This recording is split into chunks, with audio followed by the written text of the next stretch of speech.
आमच्या घरात सगळेच छान स्वयंपाक बनवतात. माझी आजी, अरे वाह! माझ्या वडिलांची आई, माझ्या हं. आईची आई, माझी ताई, माझ्या दोन्ही बहिणी आमच्या घरात सगळेच छान स्वयंपाक करतात. त्याच्यामुळे तो कुठे ना कुठे ते जीन्स माझ्यामध्ये असतीलच.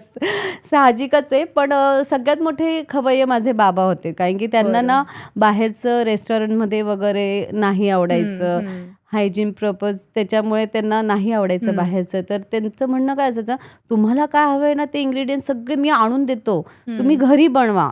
तर हं. मग ती सवय लहानपणापासून होती आणि ताई पण वेगवेगळे पदार्थ बनवायची. मग तिचं कौतुक केलं जायचं. तर मला पण वाटायचं, "अरे हां, मी पण काहीतरी करावं, मग माझंही कौतुक होईल."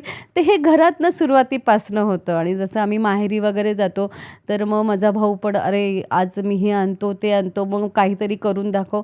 ते आणि आम्ही पण आमच्या मागच्या दारी चुलीवर छानपैकी अरे जेवण वाह! बनवतो, मटण वगैरे शिजवतो. ते सगळं आम्ही फॅमिली मिळून असं ते कुकिंगमध्ये सगळ्यांनाच इंटरेस्ट असल्यामुळे ते कुठे ना कुठे लहानपणापासून आहेच आतमध्ये.